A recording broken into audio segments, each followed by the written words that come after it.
Hey guys, thank you so much for joining me in another video. So I really wanted to, in light of recent events, talk about Canadian fashion brands. This is something I've been asked about before to talk about, and I just thought, you know what, why don't we do it today? And I don't want to get too political. I really don't want that to be a focus of this video. I already know that this video is just gonna probably not get a lot of views because it's already a niche topic, but I'd rather just talk about something that I'm interested in. Also, just me expressing a genuine feeling that I have towards fashion, which is wanting to buy more local anyways. But when it comes to Canadian brands, like we've probably all heard of Aritzia, Canada Goose, Lululemon, like those brands. I'm not going to talk about brands like that. I thought in today's video I would just talk more so about smaller, more independent brands, or just brands that I think deserve to be talked about. So the first brand I want to talk about is Beaufy. So this is a Toronto-based brand founded by two sisters. Beaufy means handsome girl in French, and I think the name is really appropriate. Clothing for handsome girls. I feel like it does kind of remind me in a way, if you liked Old Celine, how there was that like mix of like sartorial shapes but also like softer touches.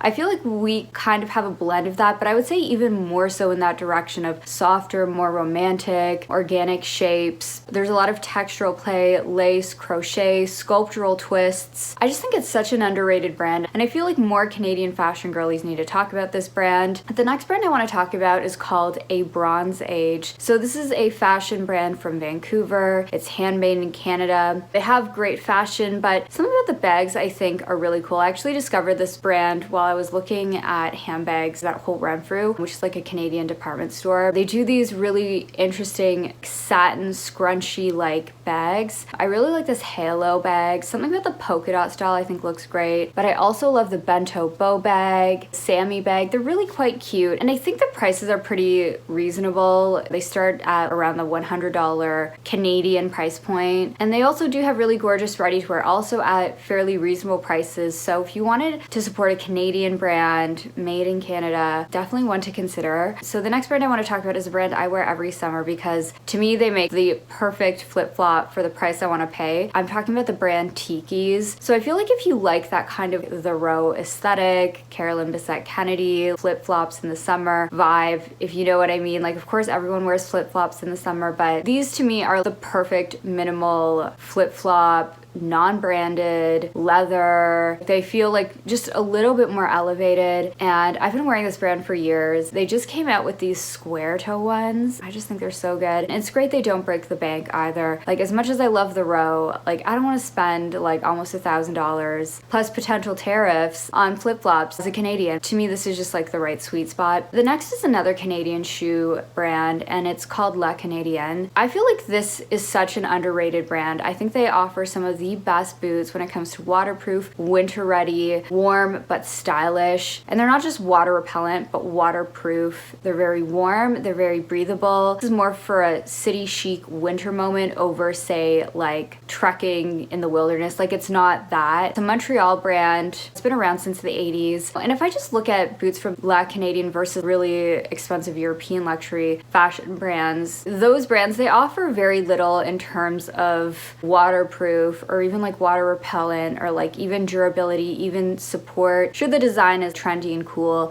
but I think in terms of like fashion, I was really looking at like a lot of shoes. There's this trend towards like really ultra thin soles, but just as a Canadian, I just need like really good traction. Like I need the fashion equivalent of like winter tires on my boots when it comes to traction, depending on what I'm doing. But like the sidewalks are icy, like you just need grip, you need traction. These European luxury brands, like they don't really have to like consider things like icy streets, but La Canadienne, they're Montreal. They design for the Canadian in mind. I think the boots look great. Now there are some more like fashionable boots, if you know what I mean, like, but they're still waterproof, right? And they're still fully insulated. The last thing you want to do is you want to buy a pair of boots that get destroyed by the snow, and things like salt are really what kill your shoes. La Canadienne makes really gorgeous but really ultra durable shoes. The next brand I want to talk about is Macaj. There are actually so many great winter winter coat, winter wear brands. I think when it comes to really making beautiful, more sculptural, very form hugging coats that are very fashionable, Macaj I think does this so well. What I so appreciate is on their website, you can filter their products based on temperature. So if you need like minus 35-degree coats, you have a selection for that. And and another thing that I also find with a lot of brands, when they do like a puffer coat, it's always kind of the same puffer standard design that you can find anywhere, but I really like how they get a little bit more creative with the quilting. It just looks a little bit more sculptural. It just looks a lot more unique than like standard coats that you can buy anywhere. Another brand that I want to talk about is these are actually shoes I wear quite heavily, and they're mucklucks. Like I wear these quite heavily in the winter. So this is a company in Manitoba, which is a Canadian province. Mucklucks, they're boots that are traditional to Indigenous people of Canada. What's great about them is they're waterproof. You can get them in like sheepskin, other leathers. They're lined with rabbit fur. They're so incredibly warm. This is what Indigenous people have used to survive Canada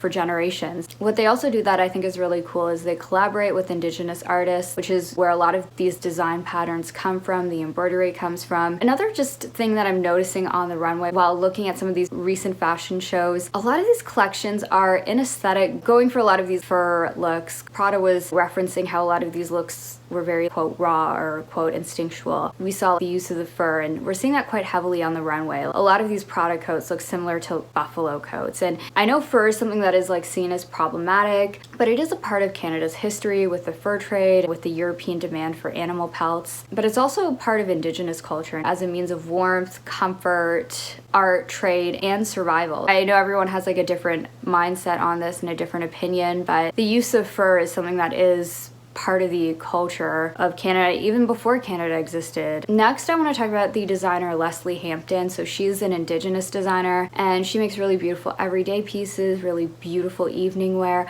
I'm in love with this. It's like this quartz dress. It's actually a skirt and a top that has this like really cool architectural jagged effect to it. And I also love this really vibrant red brocade coat. She is Anishinaabe. You can see like the patterns and the shapes of this coat. You can definitely see her referencing her own culture. Another Indigenous designer, Plains Cree designer, is Jonte Calm, and Jonte's work is just incredible. There's such an intricate, beautiful use of beading, feathers. His work references the colors, the shapes, the movement, and the energy that Jonte experienced going into powwows, growing up on the Mosquito First Nation in Saskatchewan. And I just feel like this is the kind of work I would love to see on a red carpet. He's a very young designer. I think he's a name to watch, and I would just love to see him go to a major couture house. His work is just so good. The next brand I want to talk about is Smythe. So this is a Toronto brand, and they have really beautiful blazers, jackets, coats. Their blazers are very figure hugging, which I feel isn't really been the trend. I feel like the trend of blazer that we've been seeing has been Frankie Shop or like YSL, blazers like that. A lot of these blazers, they're a lot more like fitted, and they do a lot of interesting prints, a lot of checks, a lot of plaids. They also have this very popular style of blazer with this jersey sleeve. It gives this very cinched and snatched look, which is very different from I feel a lot of the blazers we've been seeing. I actually quite like it. This list I could have made like much longer, and I was also thinking of doing a list of great pre-loved stores, but maybe I'll save that for another video if that's something you guys would like. But I would love to know, are there any Canadian brands that you love to shop from? Please let me know down below. Thank you so much for joining me in another video, and I hope to see you in the next one. Bye!